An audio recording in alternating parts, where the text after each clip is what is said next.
Once, they were the storm from the east. The Mongol Empire, forged by Genghis Khan in the early 13th century, rose from the harsh steppes of Mongolia to dominate Eurasia. In less than a century, it swallowed entire civilizations and built the largest land empire the world has ever seen. Their armies were lightning fast, their tactics brutal, their leadership ruthless and pragmatic. Cities fell, empires collapsed, trade routes flourished under the shadow of Mongol rule, and then it ended. What happened? How did this vast, nearly unstoppable empire fracture and disappear?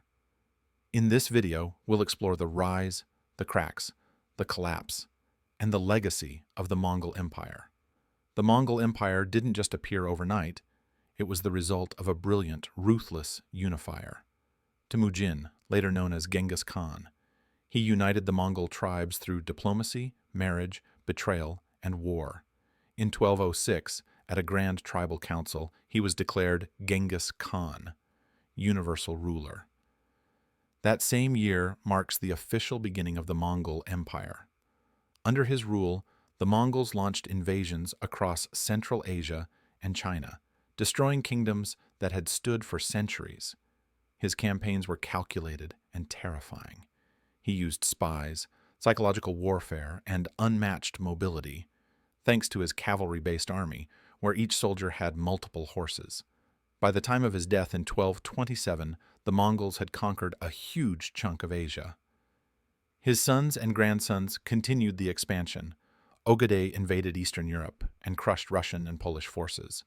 Mongke campaigned against the Song dynasty in southern China. And Kublai Khan, the most famous of his grandsons, founded the Yuan dynasty in China. By the late 13th century, the Mongol Empire stretched from the Sea of Japan to the Danube River, from the forests of Siberia to the Persian Gulf. But its sheer size was also its greatest weakness. After Kublai Khan's death in 1294, the empire faced a serious problem: no clear central authority. The empire was divided into 4 Khanates, each semi-independent: Yuan dynasty, China; Ilkhanate, Persia and the Middle East; Chagatai Khanate, Central Asia; Golden Horde, Russia and Eastern Europe. At first, they operated like provinces under one imperial umbrella, but over time, they grew apart. Each Khanate began prioritizing its own interests. They had different economies, different enemies, and even different religions. Some adopted Islam, others Buddhism, others remained shamanistic. The Khans began to fight each other. For example, the Golden Horde and the Ilkhanate went to war in the early 1300s. Meanwhile, disputes over the Great Khan title caused further infighting. Without strong unity, the Mongol Empire became not one empire, but 4 rival states. Despite their reputation, the Mongols were not invincible. Some of their most important military campaigns ended in failure, and these failures exposed cracks in their power. Kublai Khan launched 2 massive invasions of Japan in 1274 and 1281. Both failed. The first was disrupted by storms and fierce Japanese resistance. The second was destroyed by a typhoon, later called kamikaze, or divine wind. In Vietnam and Java, the terrain was unfamiliar, the climate was harsh, and the Mongols struggled against local guerrilla tactics. Supply lines were long and vulnerable.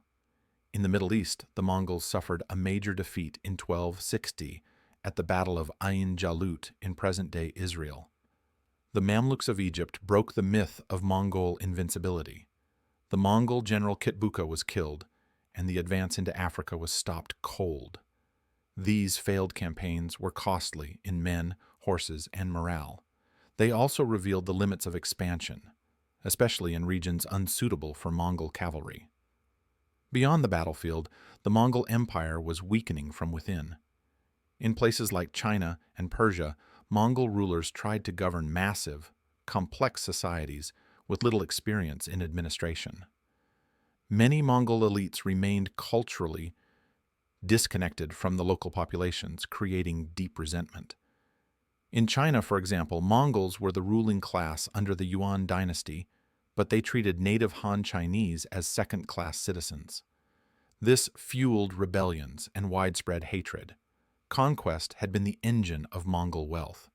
But when expansion slowed, so did revenue. Heavy taxation, corruption, and inflation plagued the economy, especially in China and Persia. One of the deadliest pandemics in human history, the Black Death, swept across Eurasia in the mid-1300s. It killed tens of millions and may have originated or spread more rapidly along Mongol trade routes. Entire cities were wiped out, labor systems collapsed, trade slowed. The empire, built on movement and connectivity, suffered as the world shut down in fear.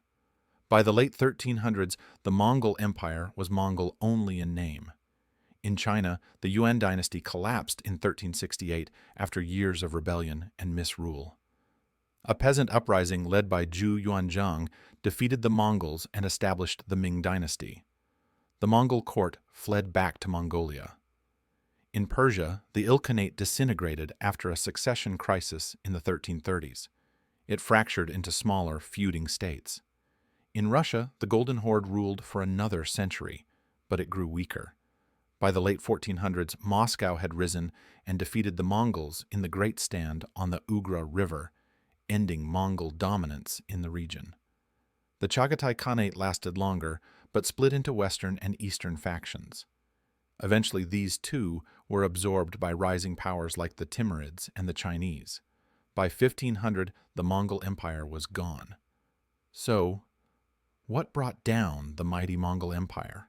Not one event, not one battle, but a complex mix of internal political fragmentation, cultural disunity, military overreach, economic instability, epidemic collapse, and the loss of the brutal energy that had driven the empire's early expansion. It's a classic story of empire, built quickly, expanded too far, and collapsed under its own weight. But the Mongols didn't just leave destruction. They left a legacy. They connected Europe and Asia. They enabled trade, spread technology, and reshaped global power structures. And they showed how fragile power can be, even at its most terrifying peak.